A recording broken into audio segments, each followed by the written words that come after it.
I got up this morning and I started my day, God's mercy was with me all of the way. His goodness stayed close by to meet all my needs. My Lord is taking good care of me. I'm never forsaken, I'm never alone. One day I'm a-moving to my brand new home. I'm blessed beyond measure, just look close, you'll see. My Lord is taking good care of me. I'm counting my blessings as I journey along. Good friends, a family, and a place to call home. The church where I worship, the Bible I read. My Lord is taking good care of me. When Satan comes tempting and he brings up my past, I tell him I'm forgiven and it's buried at last. The bloodshed on Calvary now speaks for me. My Lord is taking good care of me. I'm never forsaken, I'm never alone. One day I'm a-moving to my brand new home. I'm blessed beyond measure, just look close, you'll see. My Lord is taking good care of me. I'm never forsaken, I'm never alone. One day I'm a-moving to my brand new home. I'm blessed beyond measure, just look close, you'll see. My Lord is taking good care of me. I'm blessed beyond measure, just look close, you'll see. My Lord is taking, He's always taking. My Lord is taking good care of me.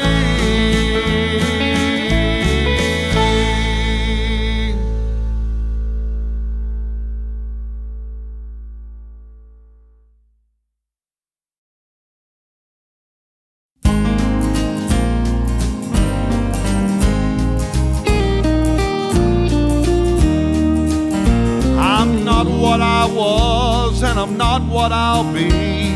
You see, I've been born again. My life has been changed, completely rearranged since the day that Christ set me free. The old man I shed, I'm living, He's dead. I'm walking this heavenly way. I have no regrets, for nothing I've left. I'll stick with the old-fashioned way.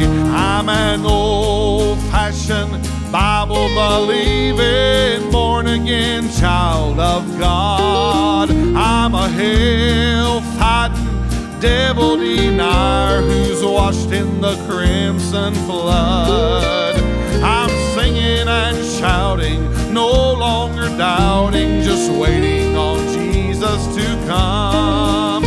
I'm an old-fashioned, Bible-believing, born-again child of God.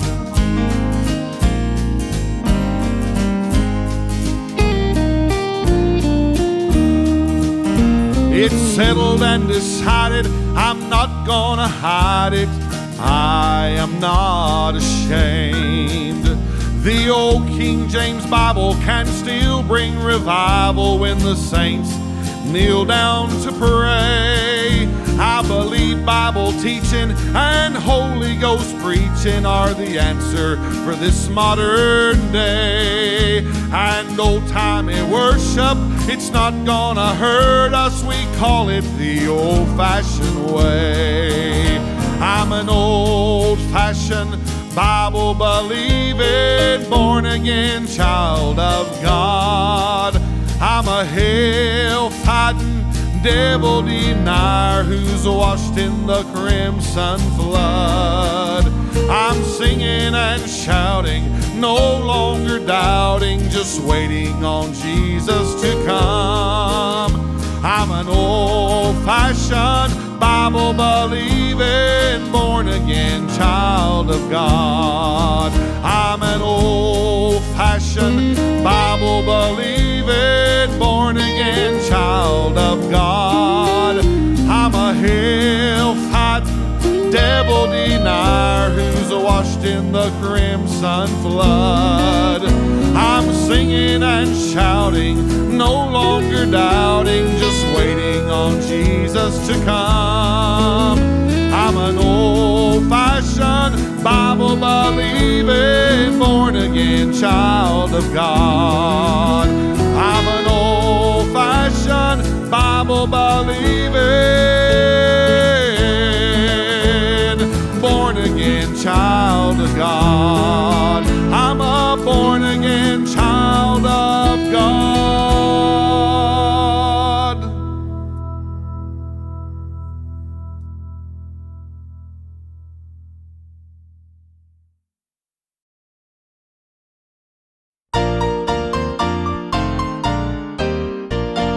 Here among the shadows in a lonely land, we're a band of pilgrims on the move, burdened down with sorrow, shunned on every hand. We're looking for a city built above, looking for a city where we'll never die. There the sainted millions never say goodbye. There we'll meet our Savior and our loved ones too. Come, O Holy Spirit, all our hopes renewed. Here in disappointment we so sadly roam, friends no longer speak one word of love. We have found contentment, Jesus promised us a home. We're looking for a city built above, looking for a city where we'll never die. There the sainted millions never say goodbye. There we'll meet our Savior and our loved ones too. Come, O Holy Spirit, all our hopes renewed.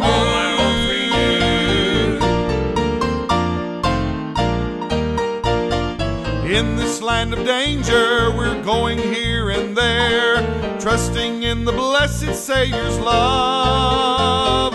Though we may be strangers living in this world of care, we're looking for a city built above, looking for a city where we'll never die. There the sainted millions never say goodbye. There we'll meet our Savior and our loved ones too. Come, O Holy Spirit, all our hopes renewed. Looking for a city where we'll never die. There the sainted millions never say goodbye. There we'll meet our Savior and our loved ones too. Come, O Holy Spirit, all our hopes renewed. Looking for a city where we'll never die. There the sainted millions never say goodbye. There we'll meet our Savior and our loved ones too. Come, O Holy Spirit, all our hopes renewed.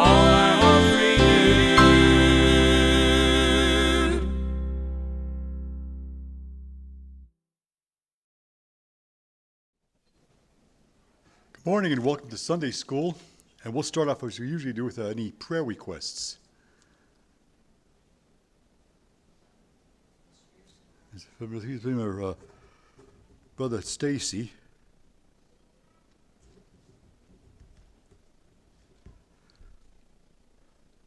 Also, we'll remember Jerry and Karen in prayer, and also David and Teresa.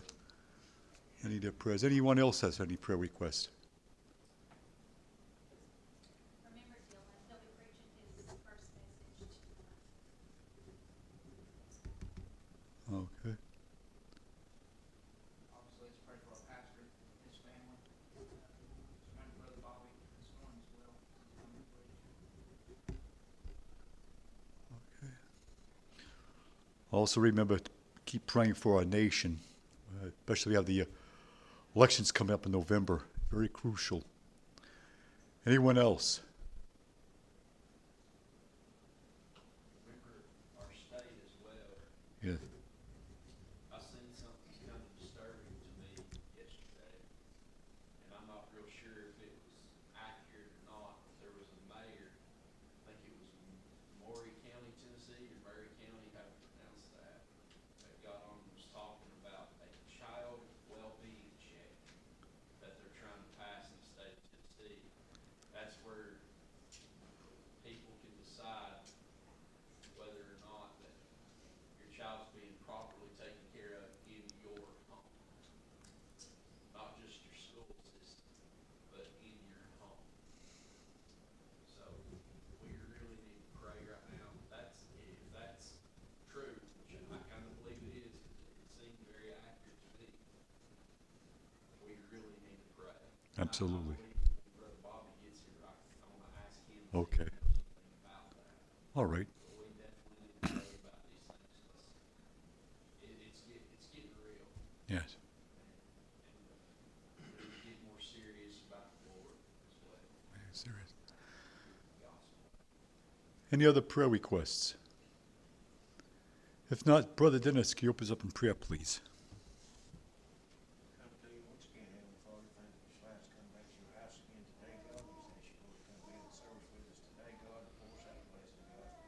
Lord, we ask you to bless these requests that's been made known, God. You know the needs of every one of them, God. We just ask you to do, we will do what is in your will. These things we ask in thy name. Amen. This morning, open your Bibles, please, to Isaiah chapter 21. Isaiah chapter 21. We'll read verses 8 and 9.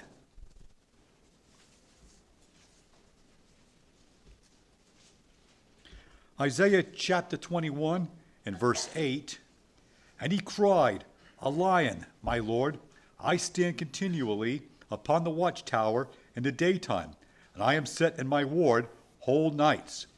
And behold, here cometh a chariot of men with a couple of horsemen. And he answered and said, Babylon is fallen, and all the graven images of her gods he hath broken into the ground.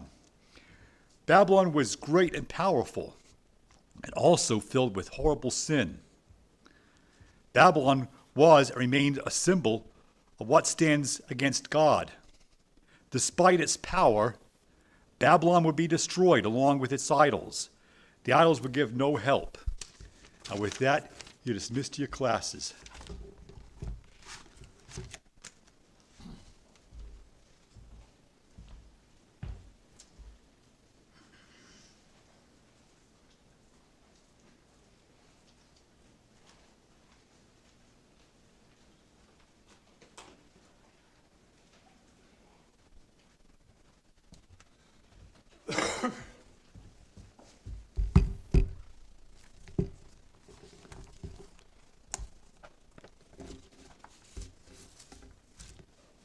Get everything situated up here.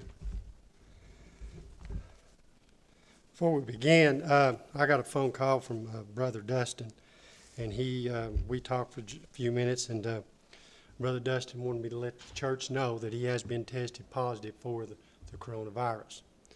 And so, as we stand up here, first of all, that's not what I wanted to talk about today, that's for sure. But Brother Dustin wanted to let us know that, you know, although he's been tested for that right there, but he wanted the church to continue I mean, you to continue on and everything, and that we need to start practicing a little bit more of social distancing and those types of things. So with all that said and everything, we need to take some precaution. We need to take precaution. We need to spray and continue doing what we've been doing, and maybe even just a little bit more than also. But, it's this day and time, I'm just telling you people, with everything that's going on and what is occurring, you can sit there and you can say, well, this is just a thing of the past, and you can brush it off and those types of things. And there's people that do that. I mean, just the other day, we were sitting out in front of one of those stores, and I can't even think of the name of the store where we was at, and sitting there, and people were going in with masks. And then you got this gentleman who, and it says on the door, mask required. Now, I understand nobody can make you wear a mask. I understand that. But when you are that bold to walk in without a mask, and there's other people in there with masks, and you're that bold to walk in there. Not only did he walk in without a mask on, he walked in with a gun strapped to his side. So, as we look at this right here, you can go one extreme or you can go the other extreme. I look at it this way for myself. I understand it's here, and I understand it's serious, and I understand that. But it's not going to control my life. It's not going to control it. I'm going to take the precautions that you need to. I'm going to go into a store, whether they got the sign up or not, and I'm going to wear a mask. It's not so much as to protect myself, which it would, but it's also to protect you, so it don't spread. And the numbers, and all that stuff, we can listen to the media and all that stuff, and you're going to have to take, how should I put this? You've got to be cautious about how much you read into things. And there's a lot of people that take this and they'll read into it, and it expands. It's just like anything else. But anyway, with that said, for me, for myself, and Brother Dustin, I know he feels this way. We need to continue on. We need to continue on, and we need to pray more than we ever have. We need to pray for this church. We need to pray for Brother Dustin and his family. We need to pray right here. And last week or last Sunday when we got up, and those things that has occurred and everything, but I can see this church and what has occurred in the last month, how close we've gotten together. And I refer back to some things that I've been listening to and listening and thinking about. If you remember, Brother Giddens was here one Wednesday night, I think it was, and he talked about the church at Ephesus, and he talked about the first love, that you have forgotten your first love. And what was he talking about? What did he mean when he meant the first love? And he took us back through the Bible in the first mention, where it's first mentioned about first love. And that first love was brotherly love, to love your brethren. And the other last Sunday, the testimonies that we heard was all about the brethren, how much we love the brethren, how much we love this church, and how strong this church is. And as of right now, we all need to unite. We definitely need to unite. And I do not think that this church has lost their first love. By the testimonies that I heard, and I think we're getting stronger. I think we need to unite stronger. We need to help one another. We need to pray for one another during these times. And but I think that that is that testimony the other Sunday, man, that was strong. That was very strong. I felt that. And I felt the love from everybody here. And I think we're at the point now that we can also talk with each other if we have problems, that we all can come together and work on these problems together. It's a whole lot better to go through the trials and tribulations when you got surrounding people who care and understand what's going on. So I don't think that we need to panic. Definitely, we do not need to panic. We need to pray. God is in control. I think God is in control of this. And I think that we need to stand strong, and we need to stand strong as a church. So, whatever it may be. So, with that said, I think in the book of Isaiah, let's just go to the book of Isaiah. Anyway, in the book of Isaiah, and in this book, today what I want to do is just kind of give you an introduction, give you an outline of this book. As I get into Isaiah and what part I've gotten into, I mean to tell you, it's a strong book. It is a strong book.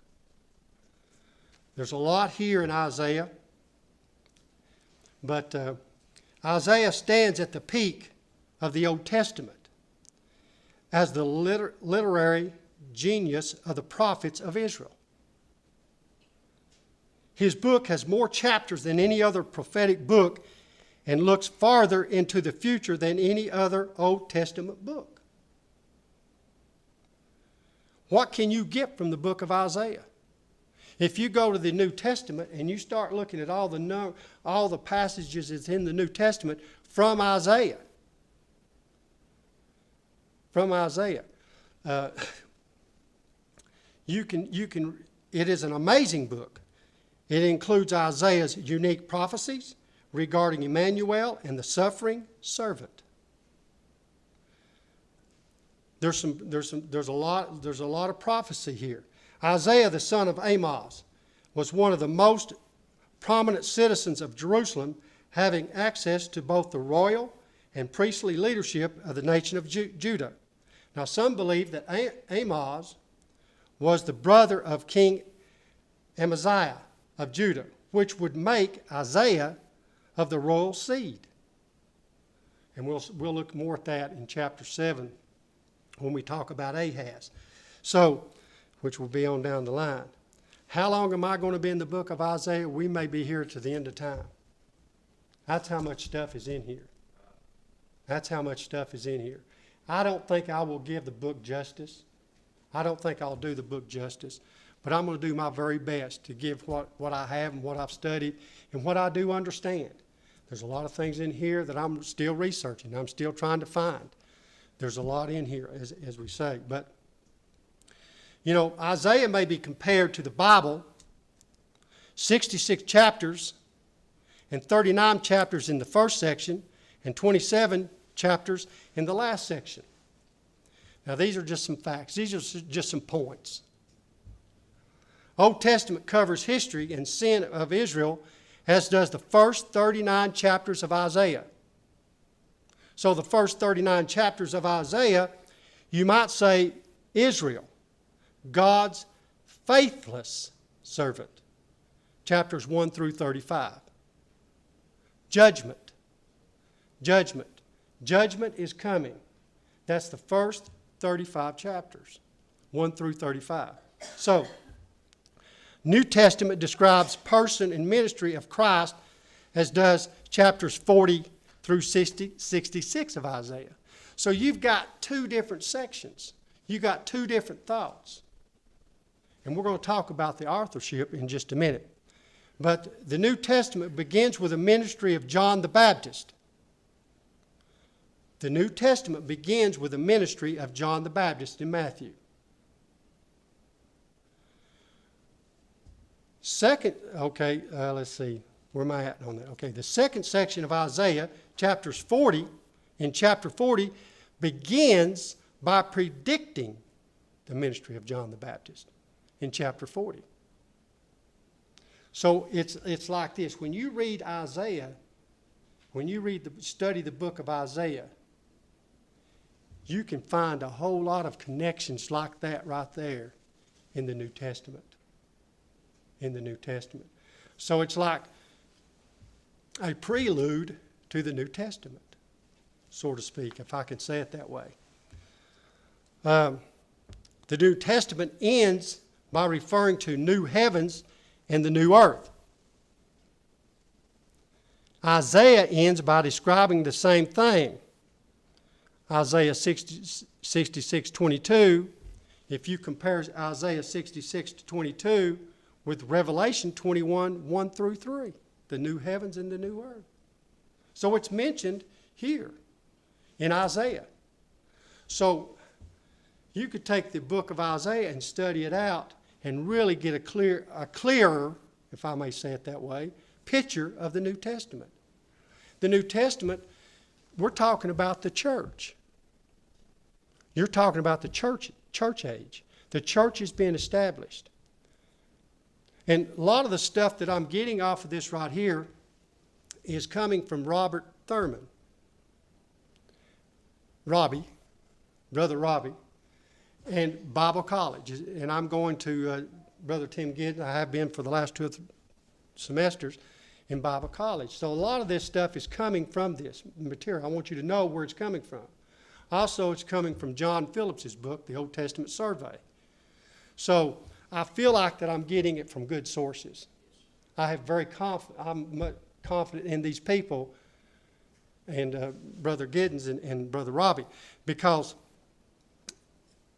they make it pretty clear. Now, do I understand everything they're talking about? No. They've done forgot more than I'll ever know. But anyway, I pick up, and so as I prepared for this class, I'm preparing also getting that information from those people. So I'm getting it from, I feel like, good sources. So, it's not just something I've picked up and that this is my thought and my theories and all this stuff. I have nothing to do with this. All right. But anyway, Isaiah, as we had mentioned just a few minutes ago, is quoted more times in the New Testament than any other Old Testament prophet. He is the Messianic prophet. Only the Psalms have more material about Christ than Isaiah. So you're looking at a prophecy. We're looking at just kind of like an introduction into this, and eventually we're going to get into the man. Who is Isaiah?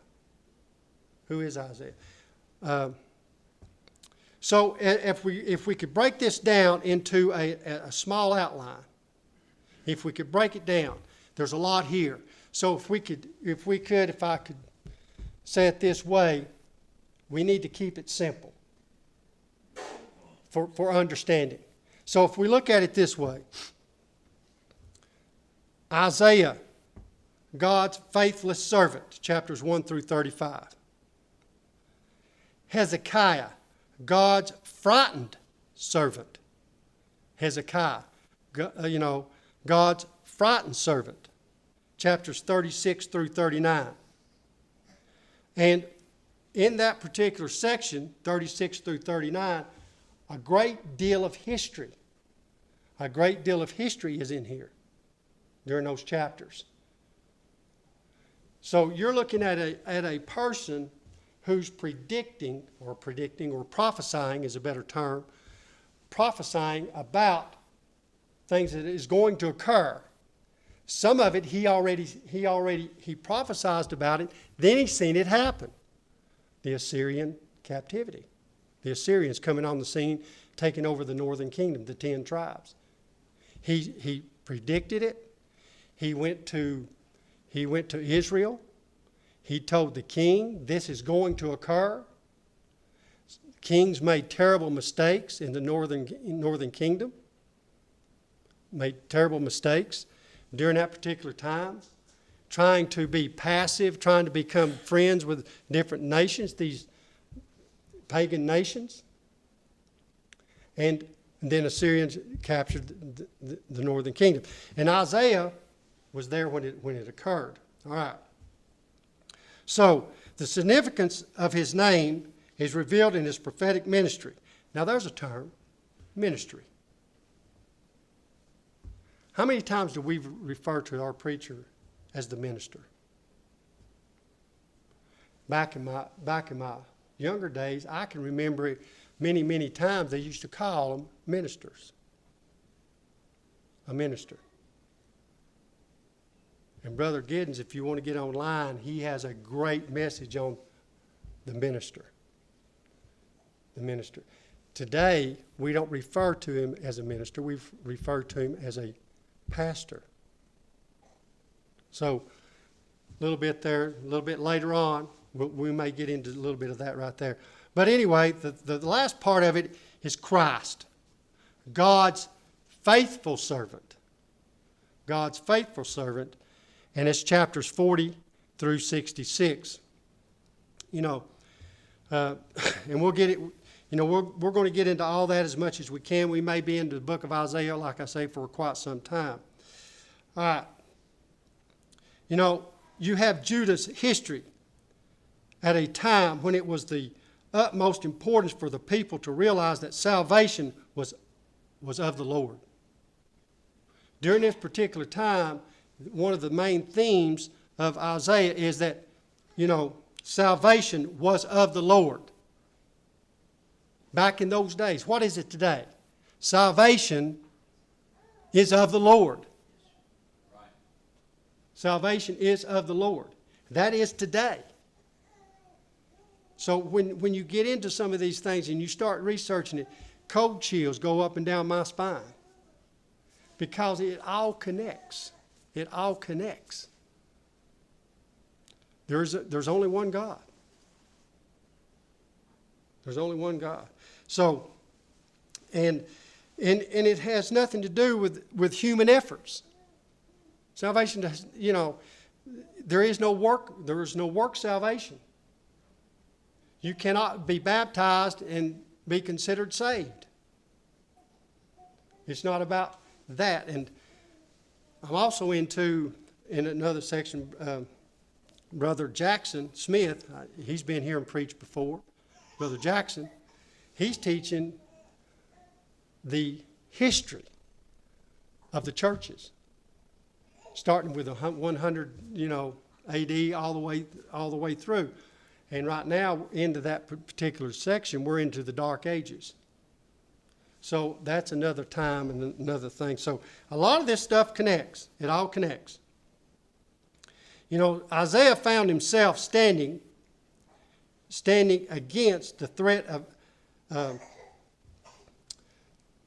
the nations, Assyria, rising imperialism, and the emergence of a spirit of universalism which began to turn the chosen people from the Lord.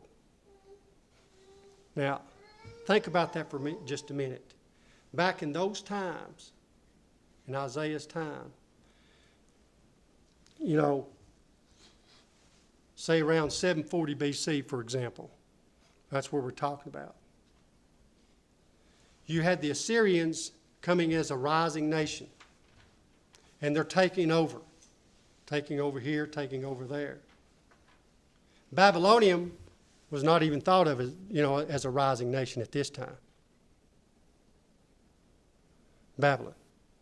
So the Babylonians was not even on the rise. It was the Assyrians. So they're looking at this. They're in danger of this. So that's what they're focusing on. And the people are steering away from what God wanted them to do and how to worship. Isn't that funny? It's kind of like today. How, you take like the coronavirus. That's just what we talked about. There are certain precautions that you can take against it, but we still don't want to leave the Lord. We still don't want to leave the church. We don't want to. You understand where I'm going with this? And it's just, we take precautions. It's just like this right here, just like Brother Dustin's talking about. He says, if you feel sick, don't come. You don't come. I mean, is that just not common sense? That's just common sense. So, but that does not mean that you have to stay away forever. And people within themselves, I don't know how to explain it, except you got to be your own judge. You got to be your own thing about this. But you also got to be smart. You got to be cautious. If staying away is your thing, that's great. That's great. There's nothing wrong with that. There's nothing wrong with that. And each person is going to look at it on a different sense. And there's nothing wrong with that. And that's exactly what Isaiah is talking about, as we'll see later, as we'll see this. Now, to break it down just a little bit further, some of the things that you may look at. J. Sidlow Baxter put it to it like this: the day of Jehovah and Judah. Going in a little bit deeper on those three little things that we talked about. The day of Jehovah and Judah, chapters 1 through 6. Chapters 1 through 6 is actually just nothing more than an introduction.